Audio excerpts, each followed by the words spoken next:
Great. Okay. All right. Hi, everyone. Friendly request. I haven't done a talk in quite a while, so please provide feedback because I put this together, but I wasn't quite sure of the audience what you guys wanted.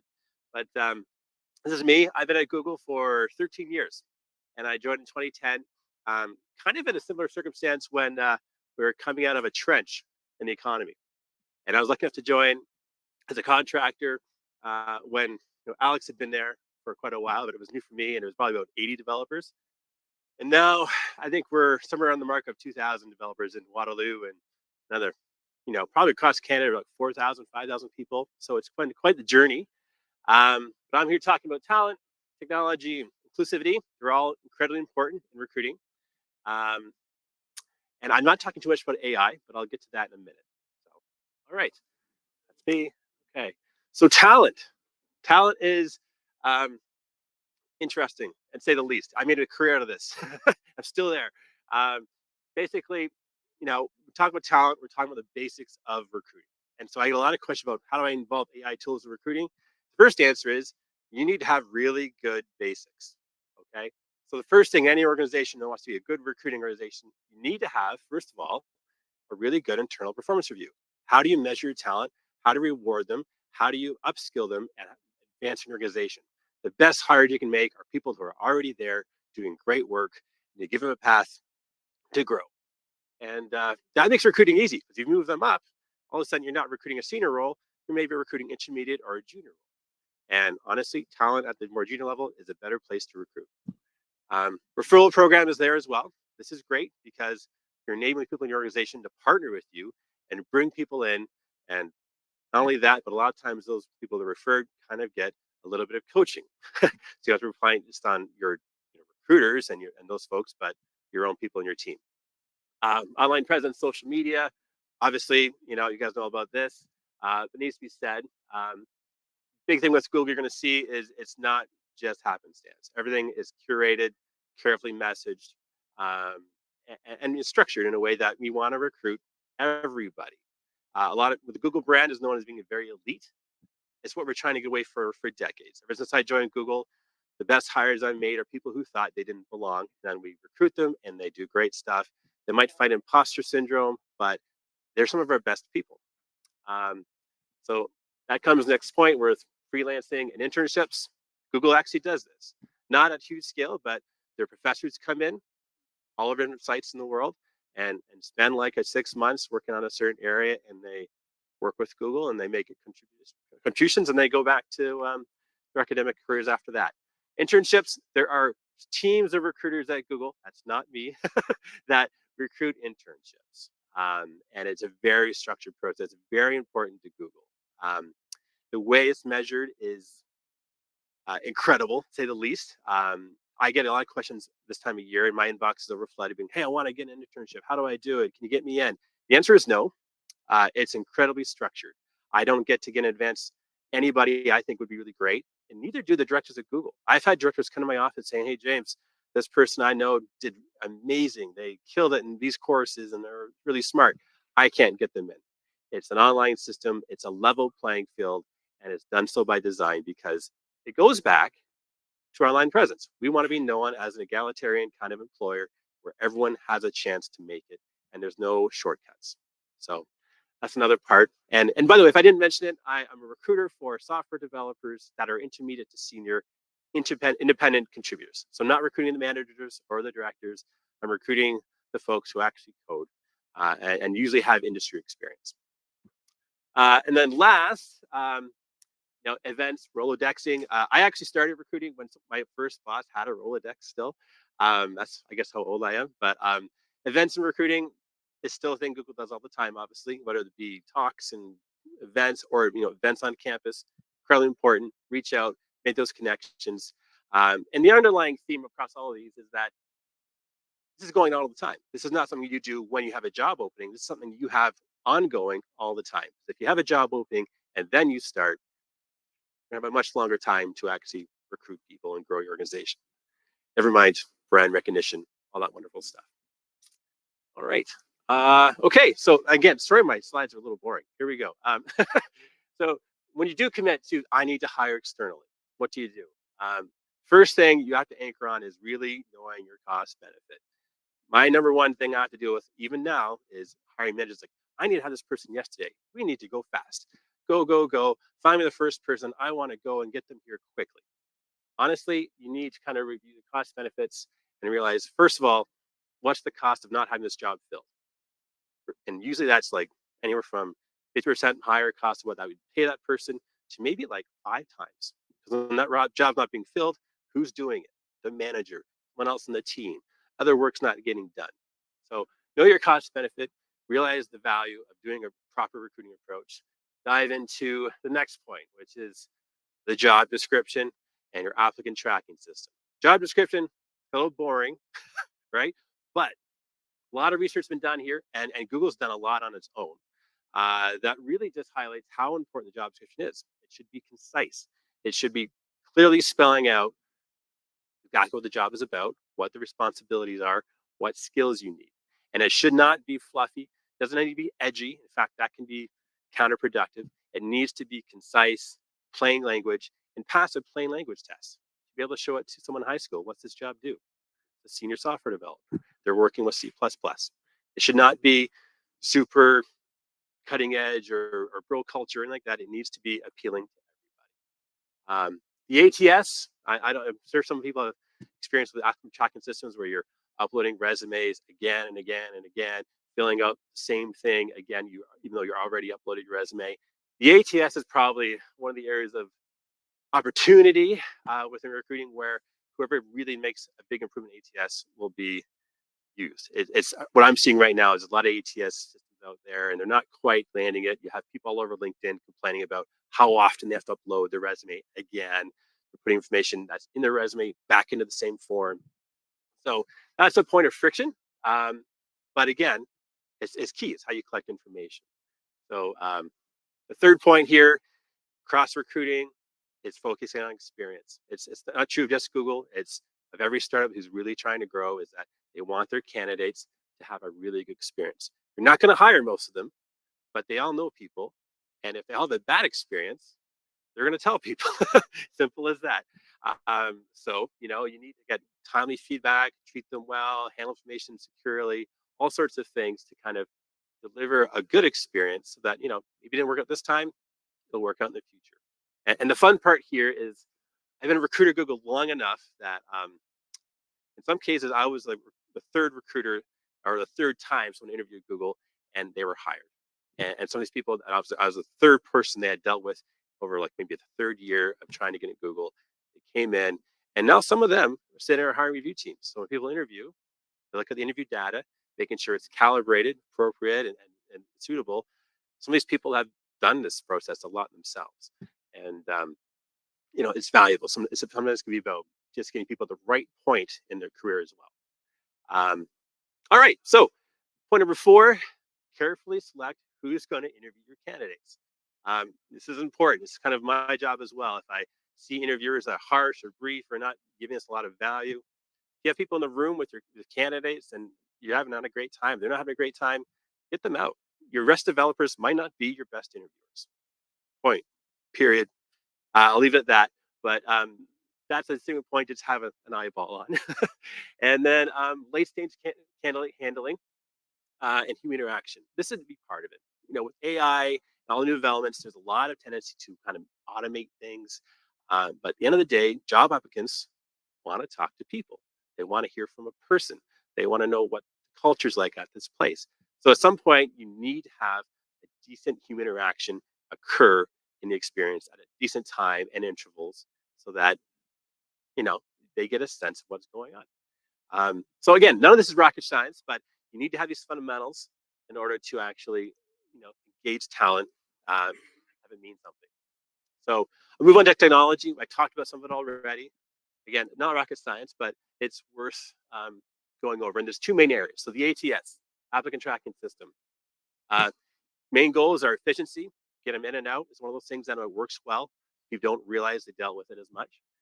Screening, it can screen out people that aren't appropriate. All right. And it's a challenge because even at Google, we have internal applicants to roles. I have a senior software developer, internal applicant who works at Google might apply, not at all qualified. and I have to kind of screen them out manually. There's and I have to do it appropriately so they felt they got heard. But screening is a big part. AI might have a part here as well. But at Google, we're being very careful with AI tools right now, the potential biases and where the data sets coming from. And the third point people forget about is content. People are applying to your company in the ATS. Want to have content, but what your teams are doing, what the culture is like, how to interview. I'll show you later, but the Google's application page has everything from how teams work, employee resource groups, how to interview, examples of coding interview, examples of UX interviews. Everything you think of is on the actual ATS, and it's an incredible resource. So there's that. Social media. Um, this is one I always kind of encourage a bit of caution around because people go on social media and you see it on LinkedIn as well, where you get a lot of really professional stuff and other people that are posting barely private views and some edgy or political views. And you want to be careful of like you're putting stuff up there. You want it to have reflective of your company that's open and welcoming to everybody. So have you can definitely engage it. Just be just be smart about it because once things are out there on the internet, they're out. Okay, so social media. What I'd also suggest is keep it simple. If you're hiring, put a link out to the actual ATS. If you say I'm hiring, let me know if you're interested. Your inbox is going to be flooded, and all of a sudden now you're the recruiter. And if you want to do that, great. But it's better to direct people to your ATS and say, please apply here. And again, you're creating a level playing field. All right. So here we go. A couple examples of content in ATS. This is Google's page. I just took a screenshot of this yesterday. So you see our commitment to hiring inclusively. You see a commitment to how the process works of recruiting. Right, it's right here. You don't have to hear from a recruiter. It's on the webpage how things work, not hidden. Um, and then on YouTube, a whole other side of Google. But here it is. They kind of have all this stuff on Google about how things work, how to prep, how we hire, and you can see there's 265 videos how we hire at Google and how things work. Not done by accident. It's very intentional, and then this idea of like build for everybody. So this brings me to inclusivity. This is actually fascinating. A lot of people think we're doing this because we're left leaning. The fact is, with this field of computer science, there's more jobs than people, right? So you need to hire for everybody to be successful. All right, here we go. Yeah, so going back to job postings. Again, very simple, but this is where inclusivity starts. Plain language. Our research and stuff that we're guiding on is that 450 to 500 words is ideal. 4 to 5 bullet points, focus on the job title, qualifications, and then follow through with some branding and make it clear the culture in your organization. We're hiring and building for everybody. We're fighting elitism. We're going to schools, like not just the Waterloos and stuff like that, but we've hired out of Conestoga and all these places that people don't necessarily associate with Google, but we do.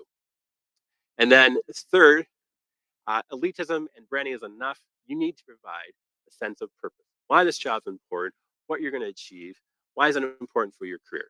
That is ideal how you attract everybody. And it's true. I wasn't quite sure the point C there over the years, but when Google Waterloo got a cloud healthcare team, the amount of applications shot up because this was a team that was actually doing important work with healthcare and it was measurable. And all of a sudden, I found recruiting for that team was I was dealing with a different type of candidate. It was people who wanted to make a difference, or they had a family member that was affected by cancer, and this team was identifying ways of fighting cancer. So, sense of purpose also shouldn't be underestimated. Um, and again, we found anytime there's a job posting or a hiring manager who really wanted to get edgy and make the posting really exciting, um, you lose people.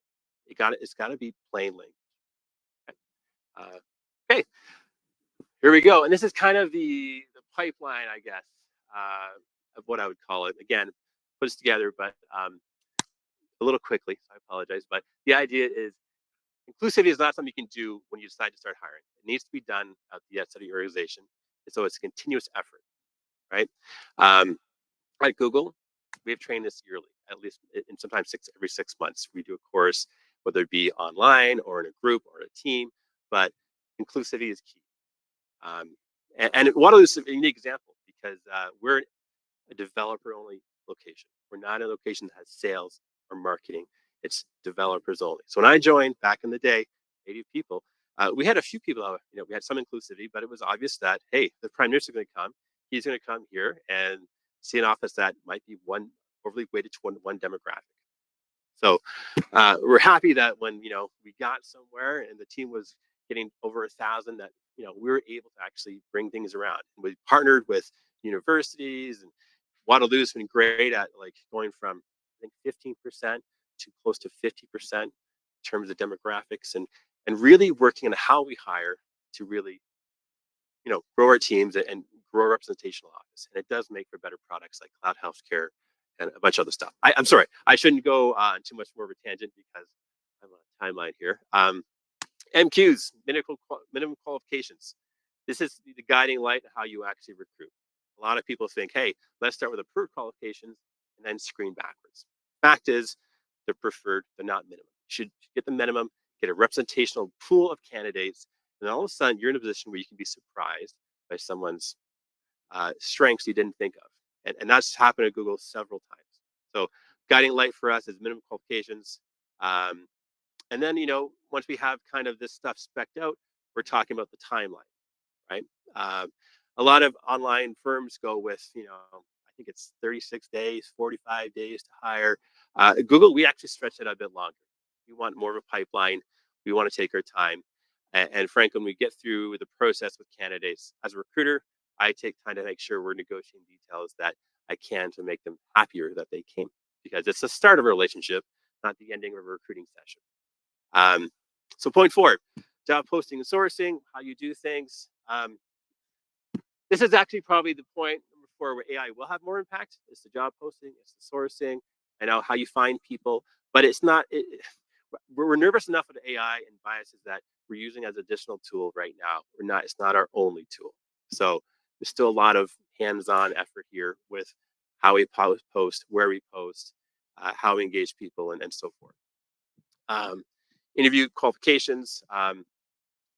So bias busting training is fascinating. This is a whole topic you can search on YouTube, get a lot of great content.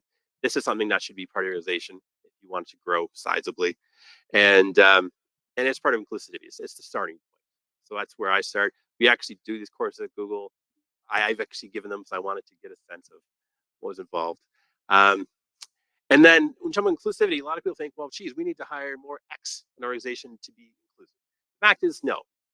Your job is to increase your pipeline, get a lot of great candidates, have that be inclusive and reflective of society. That's inclusive. It's not overweighting to one demographic than the other. It's a matter of getting representational of your society in your pipeline and then hiring the most qualified candidate. That's what we do at Google. And then that's been a recipe for success. It's not overweighting and change the hiring bar based on the demographic. It's hiring the best qualified candidate. And yeah, so I'm getting to the end here. Thoughts on final points recruiting is most candidates don't ace all their interviews. I was actually in the room with a lot of managers back in the day with Google managers, like probably 50 of them. And at the time, Google actually used to give grades to a package saying, hey, this is an A candidate or a B and so forth. And I found out people in the room, there's only like 3 A's in the room, and all the rest were kind of B's. And B's were kind of seen as iffy, right?